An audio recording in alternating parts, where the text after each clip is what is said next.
जी students, हम बात कर रहे थे पहले ग्रुप की और फिर रिंग की, और अभी हम फील्ड की बात करना चाहते हैं। तो थोड़ा सा इसे रिवाइज़ कर दूँ मैं कि ऐसा सेट जो नॉन एम्प्टी हो और वो एक ऑपरेशन के साथ क्लोज्ड हो, से स्टेरिंग के हिसाब से, तो उस ऑपरेशन का एसोसिएटिव ला इसमें होल्ड करता हो, उस ऑपरेशन के हिसाब से इसमें आइडेंटिटी एलिमेंट पाया जाता हो और उसी ऑपरेशन के एतबार से इसके तमाम एलिमेंट्स के इन्वर्सेस भी इसमें पाए जाते हों, तो ऐसे सेट को हम ग्रुप कहते थे। और अगर किसी ग्रुप में कम्यूटेटिव ला भी उसी ऑपरेशन का होल्ड करता हो तो ऐसे ग्रुप को हम एबेलियन ग्रुप कहते थे। और फिर हम रिंग एक ऐसे सेट को कहते थे जो नॉन एम्प्टी हो और दो मुख्तलिफ ऑपरेशन से क्लोज्ड हो। पहले ऑपरेशन के एतबार से एबेलियन ग्रुप हो, दूसरा ऑपरेशन एसोसिएटिव ला उसका होल्ड करता हो, दूसरा ऑपरेशन पहले भी डिस्ट्रीब्यूटिव भी हो, both from left and right sides, तो ऐसे सेट को हम रिंग कहते थे। रिमेंबर स्टूडेंट्स, रिंग में ज़ीरो ज़रूर पाया जाता है, यानी एडिटिव आइडेंटिटी, जो कि ये एडिशन से एबेलियन ग्रुप है।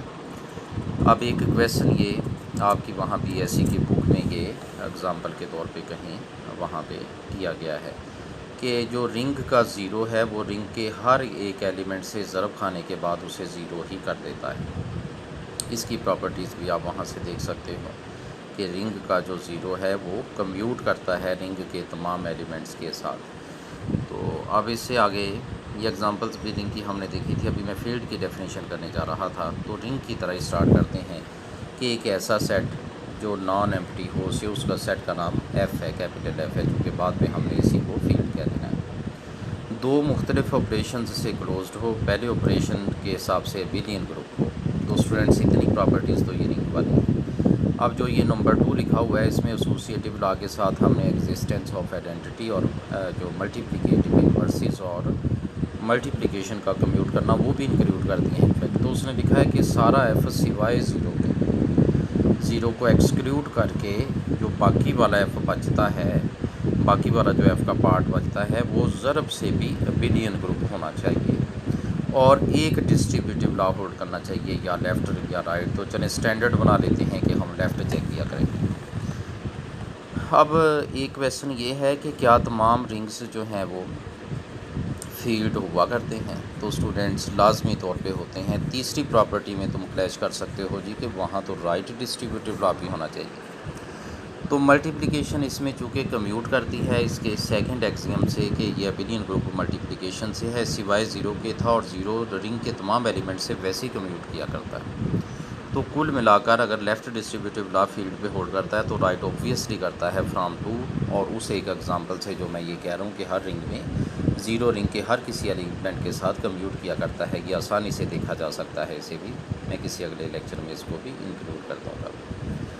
तो अभी दोबारा से ये बात कर लेते हैं कि ऐसा सेट जो नॉन एम्प्टी हो, दो मुख्तलिफ ऑपरेशन से क्लोज्ड हो, पहले ऑपरेशन के एतबार से एबेलियन ग्रुप हो, और ज़ीरो के सिवा बात की जाए तो दूसरे ऑपरेशन से भी एबेलियन ग्रुप हो, और फिर दूसरा ऑपरेशन पहले पे लेफ़्ट साइड से डिस्ट्रीब्यूट कर रहा हो, यानी शिफ्ट कर रहा हो, तो ऐसे सेट को हम फील्ड कहते हैं। इन नंबरों की जामे दुनिया होती है स्टूडेंट्स, इतनी ख़ास नंबरों की दुनिया कि इसमें जो जो चीज़ें भी हमें रिक्वायर्ड होती हैं सब अवेलेबल हुआ करती हैं। तो फील्ड के एलिमेंट्स को रिमेंबर स्केलर्स बोला जाता है। और अगर कोई सेट फील्ड हो तो उसके साथ उसके दोनों ऑपरेशंस भी मेंशन कर देते हैं। तो यूँ मेंशन करना सेट एफ़ को ही रिप्रेजेंट करता है। तो साथ में वैसे हमने ज़रा वो साथ मेंशन कर दिए कि फ़लाँ फ़लाँ ऑपरेशन के एतबार से ये फील्ड है। तो अब फील्ड की उसने एग्जांपल्स दी हैं कि सेट ऑफ रैशनल नंबर्स भी फील्ड है, सेट ऑफ रियल नंबर्स भी फील्ड है, सेट ऑफ कॉम्प्लेक्स नंबर्स भी फील्ड है, और फील्ड इसके अलावा भी हुआ करती है। अब एक और स्टूडेंट्स उसने एग्जांपल ली है वेक्टर स्पेस की। ये किसी एक सेट पे डिफाइंड नहीं है, अकेले सेट पे ये डिफाइंड नहीं है, बल्कि साथ में स्केलर्स की एक दुनिया हमें रखनी पड़ती है जहाँ से हम कांस्टेंट्स उठा सकें।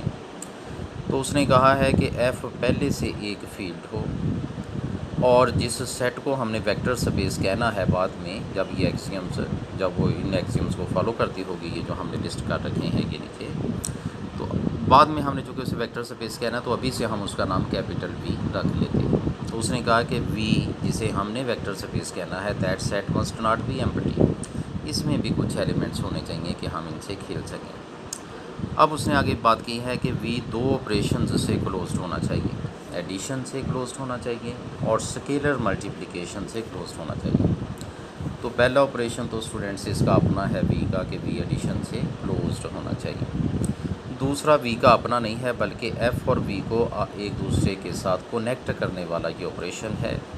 इसे आप स्केलर मल्टीप्लिकेशन कह सकते हो। तो क्या कह रहा है वो, कि फील्ड का एलिमेंट इस सेट वी के एलिमेंट्स से ज़रब खाए तो जवाब हर बार वी में ही आए, यानी एफ़ के तमाम एलिमेंट्स वी के तमाम एलिमेंट्स से ज़रब खाकर जितने एलिमेंट्स जनरेट करने चाहिए वो सारे के सारे वी में होने चाहिए।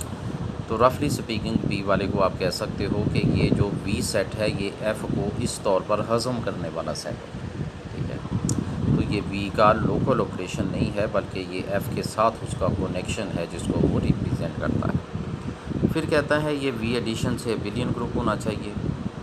अब स्टूडेंट्स रिमेंबर, गौर से देखो तो एफ़ पर दो ऑपरेशंस हमने डिफ़ाइन किए, एडिशन और मल्टीप्लिकेशन। तो एफ़ के एलिमेंट्स को ए बी वगैरह ए बी सी से डिनोट करेंगे और इनको हम स्केलर्स कहते हैं। रिमेंबर, हर फील्ड में दो मुख्तलिफ एलिमेंट्स ज़रूर होते हैं, एक 0 और एक 1, यानी एक एडिटिव आइडेंटिटी और एक मल्टीप्लिकेटिव आइडेंटिटी। और वी का अपना ऑपरेशन सिर्फ स्टूडेंट्स एक ही है, वी पे हमने अकेला एडिशन डिफ़ाइन किया है। रिमेंबर, ये जो बाद वाला है स्केलर मल्टीप्लिकेशन, वो वी का अपना ऑपरेशन नहीं है, वो वी और एफ़ का कनेक्शन है, ठीक है। तो हम वी के एलिमेंट्स को सिर्फ ऐड कर सकते हैं और फील्ड के एलिमेंट्स को ऐड भी कर सकते हैं और मल्टीप्लाई भी, और यही हमने इन एग्जाम्स में किया। ये देखिएगा, वी के एलिमेंट्स को, ये जो रेड वाले हैं V1 और V2 सिर्फ मैं ऐड कर रहा हूँ, और ये जो ए और बी हैं यानी फील्ड के एलिमेंट्स स्टूडेंट्स, इनको मैं ऐड भी कर रहा हूँ और मल्टीप्लाई भी कर रहा हूँ। और तरतीब हर जगह यही रखनी कि पहले स्केलर लिखना है, बाद में वेक्टर। जैसे हम 5V वेक्टर कहते होते थे, तो पहले स्केलर लिखने का रवाज है, बाद में वेक्टर। तो कहता है ए जब V1 प्लस V2 से ऑपरेट हो तो ऐसे हो जैसे ए V1 से ऑपरेट हुआ प्लस ए V2 से ऑपरेट हुआ। अगर ये ए V1 और V2 एक ही सेट के एलिमेंट्स होते तो स्टूडेंट्स ये लेफ़्ट डिस्ट्रीब्यूटिव लॉ होता, लेकिन अभी ये लेफ़्ट डिस्ट्रीब्यूटिव लॉ नहीं है। वजह उसकी ये है कि V1 और V2 एक सेट V के हैं और ए किसी और सेट F का है जो कि फील्ड है, ठीक है। तो इसे हम डिस्ट्रीब्यूटिव लॉ अभी नहीं कह सकते। इसी तरह कहता है ए प्लस बी जब वी से ज़रब खाए तो वो भी नेचुरल सेंस में ज़रब खा जाए। इसी तरह जब ए ज़रब बी वी से ज़रब खाए तो ये ब्रैकेट्स आगे पीछे की जा सकती हों, जैसे कि यहाँ लिखा गया है। तो इन प्रॉपर्टीज़ में जो देखने वाली बात है स्टूडेंट्स के वी पे सिर्फ एडिशन डिफाइंड है, तो वी के एलिमेंट्स को मैंने सिर्फ ऐड किया है, और एफ़ पे एडिशन और मल्टीप्लिकेशन दोनों डिफाइंड है, तो एफ़ के एलिमेंट्स को मैंने ऐड भी किया है और उनको मल्टीप्लाई भी किया है। और हर जगह ये सेंस रिटेंड रखी है कि स्केलर पहले लिखना है, वेक्टर उसके बाद में लिखना है। और फील्ड में चूँकि 1 ज़रूर होता है मल्टीप्लिकेटिव आइडेंटिटी, तो कहता वो जब वी के एलिमेंट्स से ज़रब खाए तो उनको चेंज ना करने वाला। तो ये जितने एग्जाम्स हैं 5 ये और 2 ये पहले बाय डिफ़ॉल्ट वाले जो थे, ये सारे अगर सेटिस्फाइड हों तो स्टूडेंट्स ऐसे सेट वी को कहते हैं हम कि इस फील्ड के हिसाब से वो वेक्टर स्पेस है। तो वेक्टर स्पेस जो सेट है वो वी है, और जिस फील्ड के एतबार से वो वेक्टर स्पेस है उस फील्ड को हम यूँ ब्रैकेट्स में मेंशन कर देते हैं कि ये वाला सेट वी इस फील्ड एफ़ के एतबार से एक वेक्टर स्पेस है, ये उसका सिंबल है स्टूडेंट्स।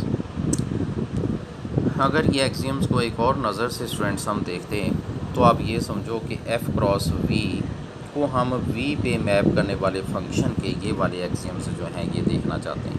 ऐसा फंक्शन जो एफ़ क्रॉस वी को वी पे मैप करता हो फॉलोइंग दीज एक्सियम्स, तो ये फंक्शन है जिसके ये एक्सियम्स थे। हम ऐसे सेट वी को इस फील्ड के लिए वेक्टर स्पेस कहते हैं। अब उसने यहाँ पर जायज़ा लिया है कि इसके टोटल वेक्टर स्पेस के डिस्टिंक्ट एक्सियम्स कितने बनते हैं।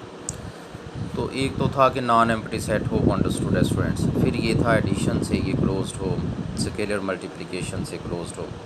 तो जब हमने ये बोला था कि वी एडिशन से बिलियन ग्रुप होना चाहिए तो गोया उसके ये वाले एक्सियम्स थे। इनमें नंबर ए जो है ये पहले रिपीटेड है, ये ऊपर ये पहले जो जिसे मैंने क्लिक कर रखा है वो वहाँ पहले लिखा हुआ है, तो इसे मैंने क्रॉस कर दिया कि ये 2 बार हो रहा है, पहले मेंशन है। और ये जितने मैंने क्लिक किए हैं, ये क्लिक्स अगर आप देखो गिनो, इनको काउंट करो तो स्टूडेंट्स ये 10 मालूम होते हैं। ठीक है, ये अपर साइड पे 2 हैं, ये 4 इसके बाद वाले हैं और 4 ये बिलो साइड के हैं। तो ये 10 एक्सियम्स को फॉलो करने वाले सेट वी को हम वेक्टर स्पेस कहते हैं, और इसके कांस्टेंट्स जिस दुनिया से उठाए गए थे वो फील्ड होना चाहिए, वो कोई एक फील्ड होना चाहिए, तो उसको साथ में हम मेंशन भी किया करते हैं। तो ये एग्जांपल्स हैं इनकी कि जी आर क्यू पर वेक्टर स्पेस है, सेट ऑफ रियल नंबर्स। कौन से फील्ड पर वेक्टर स्पेस है? सेट ऑफ रैशनल्स पे। इसी तरह सी आर पर वेक्टर स्पेस है, हर फील्ड अपने आप पे वेक्टर स्पेस होता है। और यूक्लिडियन स्पेसिस यानी आर रेज पावर एन भी आर पे वेक्टर स्पेस है, हर फील्ड एफ के लिए F raise power N F पर वेक्टर स्पेस है, एंड सो ऑन। और भी इसकी ऐसे एग्जांपल्स देखी जा सकती है।